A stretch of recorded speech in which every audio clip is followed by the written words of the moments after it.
ಕರೆದ ಉದ್ದೇಶ ಏನಂತಂದ್ರೆ ಜಾತ್ಯತೀತ ಜನತಾದಳ ಅಂದ್ರೆ JDS ಪಕ್ಷ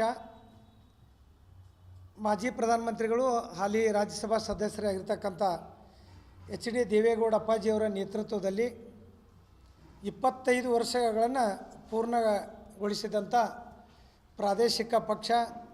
ಅದು ಕರ್ನಾಟಕದಲ್ಲಿ ಯಾವುದೋ ಪ್ರಾದೇಶಿಕ ಪಕ್ಷಗಳು 25 ವರ್ಷ ಯಾವುದೇ ಪಕ್ಷಗಳು ಇವತ್ತುವರೆಗೆ ಉಳಿದಿಲ್ಲ. ಅಂಥ ಸಮಯದಲ್ಲಿ ಇಂದು 25 ವರ್ಷದ ಒಂದು ಬೆಳ್ಳಿ ಹಬ್ಬದ ಕಾರ್ಯಕ್ರಮವನ್ನು ನಮ್ಮ ಮಾಜಿ ಪ್ರಧಾನಮಂತ್ರಿಗಳು ರಾಷ್ಟ್ರೀಯ ಅಧ್ಯಕ್ಷರ ನೇತೃತ್ವದಲ್ಲಿ ರಾಜ್ಯಾಧ್ಯಕ್ಷರಾಗಿರ್ತಕ್ಕಂಥ ಕುಮಾರಣ್ಣವರ ಮತ್ತು ಕೇಂದ್ರ ಸಚಿವರ ನೇತೃತ್ವದಲ್ಲಿರ್ಬೋದು, HD ರೇವಣ್ಣವ್ರು ಇರ್ಬೋದು, ನಿಖಿಲ್ ಕುಮಾರಸ್ವಾಮಿ ಅವರು ಇರ್ಬೋದು, ಪಕ್ಷದ ಎಲ್ಲ ನಮ್ಮ ನಾಯಕರ ನೇತೃತ್ವದಲ್ಲಿ ಹಾಸನದಲ್ಲಿ ಒಂದು ದೊಡ್ಡ ಪಕ್ಷದ ಸಮಾವೇಶವನ್ನು ಮಾಡಿ ನಾವು ಅಲ್ಲಿ ಬೆಳ್ಳಿಯ ಸಂಭ್ರಮಾಚರಣೆಯನ್ನು ಪಕ್ಷದ ವತಿಯಿಂದ ಮಾಡಿದ್ದೀವಿ.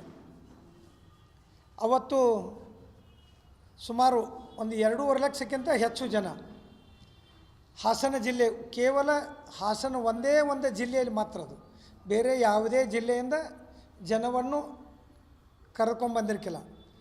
JDSದ 8 ವಿಧಾನಸಭಾ ಮತಕ್ಷೇತ್ರದಲ್ಲಿ 2.5 ಲಕ್ಷಕ್ಕಿಂತ ಹೆಚ್ಚು ಜನವನ್ನು ಕೂಡಿಸಿದಂಥ ಒಂದೇ ಜಿಲ್ಲೆಯಲ್ಲಿ ಇಂದ ಯಾವುದೇ ಪಕ್ಷಗಳು ಆ ರೀತಿ ಮಾಡಲಿಕ್ಕಾಗಲಿಲ್ಲ.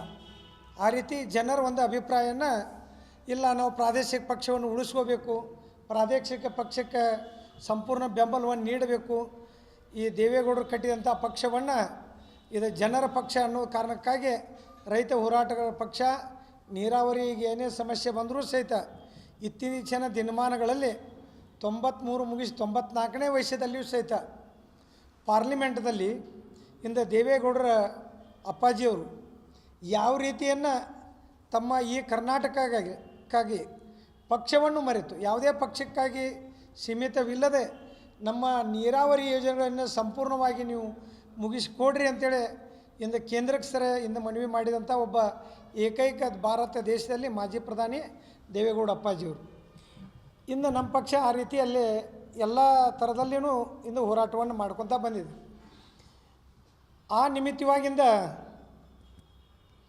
ಏನಾಗೈತೆ ಅಂದ್ರೆ ಕಿತ್ತೂರು ಕರ್ನಾಟಕ ಅಂದರೆ 7 ಜಿಲ್ಲೆಯನ್ನು ಬರ್ತಾವೆ. ಇಲ್ಲಿ 7 ಜಿಲ್ಲೆಯಲ್ಲಿ ಇಂದ ಧಾರವಾಡ ಇರ್ಬೋದು, ಹಾವೇರಿ ಇರ್ಬೋದು, ಗದಗ ಇರ್ಬೋದು, ಬೆಳಗಾವಿ ಇರ್ಬೋದು, ಆಮೇಲೆ ಬಾಗಲಕೋಟೆ ಇರ್ಬೋದು, ಬಿಜಾಪುರ ಇರ್ಬೋದು, ಉತ್ತರ ಕನ್ನಡ ಜಿಲ್ಲೆ ಇರ್ಬೋದು.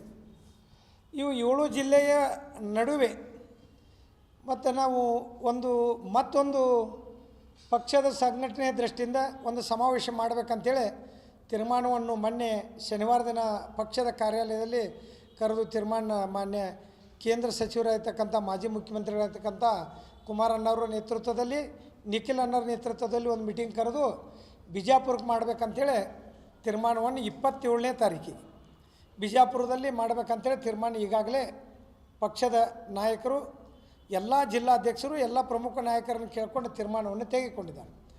ಆ ನಿಮಿತ್ತವಾಗಿ ಇಂದು ನಾವು 27ನೇ ತಾರೀಕಿಗೆ ಬಿಜಾಪುರದಲ್ಲಿ ನಡೆದಂಥ ಜನತಾ ಸಮಾವೇಶ, ಅದರ ಹೆಸರು ಜನತಾ ಸಮಾವೇಶ.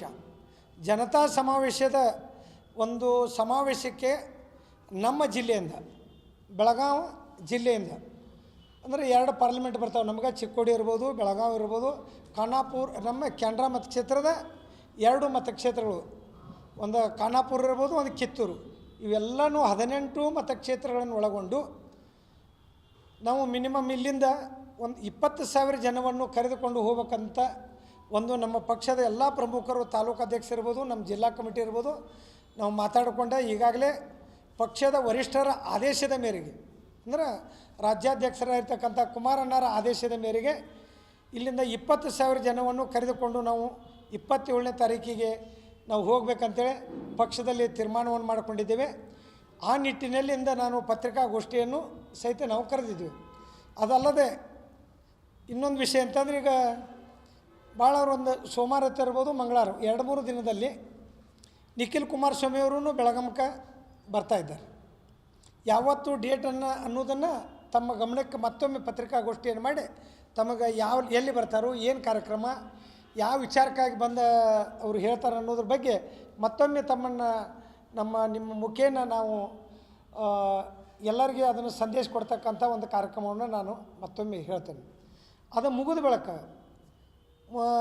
ಯಾವುದೇ ಕಾರಣಕ್ಕೂ 23 ಅಥವಾ 24 ಇರ್ಬೋದು, ನಮ್ಮ ಕೇಂದ್ರ ಸಚಿವರಾಗಿರ್ತಕ್ಕಂಥ ಬೃಹತ್ ಕೈಗಾರಿಕಾ ಸಚಿವರು, ಉಕ್ಕು ಮತ್ತು ಗಣಿಗಾರಿಕೆ ಸಚಿವರು ಮತ್ತು ಇನ್ನೂ 2 ಖಾತೆಗಳನ್ನು ಕೊಟ್ಟಿದ್ದಾರೆ. ಮಾನ್ಯ ಪ್ರಧಾನಮಂತ್ರಿಯವರು ಕುಮಾರಣ್ಣನ ಮೆಚ್ಚಿ ಕುಮಾರಣ್ಣನವರು 23 ಅಥವಾ 24ನೇ ತಾರೀಕಿಗೆ ಎಲ್ಲ ಜಿಲ್ಲೆಯಲ್ಲಿ ಪ್ರವಾಸ ಮಾಡ್ತಕ್ಕಂಥ ವಿಚಾರವನ್ನು ಇಟ್ಕೊಂಡಿದ್ದಾರೆ. ಅದನ್ನು ಸಹಿತ ಎಷ್ಟನೇ ತಾರೀಕಿಗೆ ಬರ್ತಾರೋ, ಎಷ್ಟು ಗಂಟೆಗೆ ಬೆಳಗಾವಿ ಬರ್ತಾರೋ, ಎಲ್ಲಿ ಅವರು ವಾಸ್ತವವನ್ನು ಮಾಡ್ತಾರೆ, ಎಲ್ಲಿ ಪತ್ರಿಕಾಗೋಷ್ಠಿಯನ್ನು ಮಾಡ್ಬೇಕು ಅನ್ನೋದನ್ನು ಸಹಿತ ತಮಗೆ ನಾನು ಅವ್ರ ಪಕ್ಷದ ವರಿಷ್ಠರಿಂದ ಆದೇಶ ಬಂದ ಕೂಡಲೇ ಮತ್ತೊಮ್ಮೆ ಎಲ್ಲರಿಗೆ ಸಂಪೂರ್ಣ ಸಂದೇಶವನ್ನು ಮುಟ್ಟಿಸ್ತಕ್ಕಂಥ ನಾನು ಒಬ್ಬ ಜಿಲ್ಲಾಧ್ಯಕ್ಷನಾಗಿ ನಿಮಗೆಲ್ಲ ವಿಚಾರವನ್ನು ತಿಳಿಸ್ಲಿಕ್ಕೆ ಬಯಸ್ತೇನೆ. ಆ ಕಾರಣಕ್ಕಾಗಿ ಇಂದು ನಾವು 1.5 ಲಕ್ಷ ಜನವನ್ನು ಇಂದು ನಾವು ಬಿಜಾಪುರದಲ್ಲಿ ಕೂಡ್ತಕ್ಕಂಥ ವ್ಯವಸ್ಥೆಯನ್ನು ನಾವು 7 ಜಿಲ್ಲೆಯಲ್ಲಿ ಎಲ್ಲ ಪಕ್ಷದ ಮುಖಂಡರು ಕೂಡಿಕೊಂಡು ಅಲ್ಲೊಂದು ಜನತಾ ಸಮಾವೇಶವನ್ನು ಮಾಡಬೇಕು ಅಂಥೇಳಿ ನಾವು ಈಗಾಗಲೇ ಪಕ್ಷದ ವರಿಷ್ಠರು ತೀರ್ಮಾನ ತಗೊಂಡಿದ್ದಾರೆ. ಆ ತೀರ್ಮಾನಕ್ಕಾಗಿ ನಾವು ಎಲ್ಲ ಜಿಲ್ಲೆಯಲ್ಲಿಯೂ ಸಹಿತದಿಂದ ನಾವು ಎಲ್ಲ ಮೀಟಿಂಗ್ಗಳ ಕರೆದು ನಾವು ಮುಂದಿನ ತೀರ್ಮಾನಗಳನ್ನು ಮಾಡ್ತೇವೆ. ಅದೂ ಅಲ್ಲದೆ ಇವತ್ತು ಪತ್ರಿಕಾಗೋಷ್ಠಿ ಮುಗಿದ ಬಳಿಕ ನಮ್ಮಲ್ಲಿ 18 ಮತಕ್ಷೇತ್ರಗಳಿದ್ದಾವೆ. 18 ಮತಕ್ಷೇತ್ರಗಳಿಗೆ ಇವತ್ತು ನಾವು ಎಲ್ಲ ಜಿಲ್ಲೆಯ ಪ್ರಮುಖ ನಾಯಕರೆಲ್ಲ ಕೂಡಿಕೊಂಡು 18 ಮತಕ್ಷೇತ್ರದಲ್ಲಿ ಯಾವ್ಯಾವ ತಾರೀಕಿಗೆ ಎಷ್ಟು ಗಂಟೆಗೆ ನಾವು ಹೋಗ್ಬೇಕನ್ನೋದನ್ನು ಪಕ್ಷದಲ್ಲಿ ತೀರ್ಮಾನ ಮಾಡಿಕೊಂಡು 18 ಮತಕ್ಷೇತ್ರಕ್ಕೆ ಹೋಗಿ ನಮ್ಮ ಪ್ರಮುಖ ಕಾರ್ಯಕರ್ತರ ಸಭೆಯನ್ನು ಕರೆದು ಅಲ್ಲಿಯೂ ಸಹಿತ ಪತ್ರಿಕಾಗೋಷ್ಠಿಯನ್ನು ಮಾಡ್ತಕ್ಕಂಥ ವ್ಯವಸ್ಥೆಯನ್ನು ಜಿಲ್ಲೆಯಲ್ಲಿ ಒಂದು 4 ರಿಂದ 5 ದಿನ ನಾವು ಪ್ರವಾಸವನ್ನು ಎಲ್ಲರೂ ಕುಡ್ಕೊಂಡು ಒಂದು 25-30 ಜನ ನಾವು ಪ್ರಮುಖ ನಾಯಕರು ಕುಡ್ಕೊಂಡು ಒಂದು 8 ರಿಂದ 10 ಗಾಡಿಯನ್ನು ತೊಗೊಂಡು ನಾವು ಜಿಲ್ಲಾ ಪ್ರವಾಸವನ್ನು ಸಹಿತ ಹಾಕಬೇಕಂತೇಳಿ ನಾವು ಈಗಾಗಲೇ ಒಂದು ತೀರ್ಮಾನವನ್ನು ಕೈಗೊಂಡಿದ್ದೇವೆ. ಆ ಕಾರಣಕ್ಕಾಗಿ ಇಂದ ರಾಜ್ಯದಲ್ಲಿ ಇಂದು ಕಾಂಗ್ರೆಸ್ ಸರ್ಕಾರ ಬಂದ ಬಳಿಕ ಏನಾಗೈತೆ ಅನ್ನೋದ್ರ ಬಗ್ಗೆ ಎಲ್ಲರಿಗೂ ಗೊತ್ತಿದ್ದಂಥ ವಿಚಾರ. ಇಂದು ಏನೇ ಡೆವಲಪ್ಮೆಂಟ್ ಕೆಲಸಗಳಿಗೆ ಯಾರಿಗೂ ಇಂದ ಕಾಂಗ್ರೆಸ್ದಲ್ಲಿ ಇರ್ತಕ್ಕಂಥ ಶಾಸಕರಿಗೂ ದುಡ್ಡಿಲ್ಲ. ಇನ್ನು ಬಿ ಜೆ ಪಿಯಲ್ಲಿ ವಿರೋಧ ಪಕ್ಷದಲ್ಲಿ ಇರ್ತಕ್ಕಂಥ ಶಾಸಕರಿಗೂ ದುಡ್ಡು ಕೊಡ್ತಾಯಿಲ್ಲ.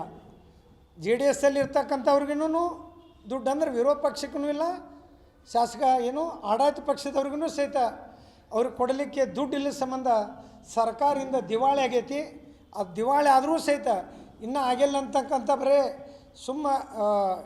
ಪತ್ರಿಕೆ ಮುಂದೆ ಸುಳ್ಳು ಪ್ರಚಾರ ಕೊಡ್ಕೊಂತ ದಿನನಿತ್ಯ ಹೊರಟಿದ್ದಾರೆ. ಅದಲ್ಲದ ರಾಜ್ಯದಲ್ಲಿ ದಿನನಿತ್ಯ ಒಬ್ಬರು ಮಂತ್ರಿಗಳು ಸಿಗ್ತಾನೆ ಭ್ರಷ್ಟಾಚಾರದಲ್ಲಿ.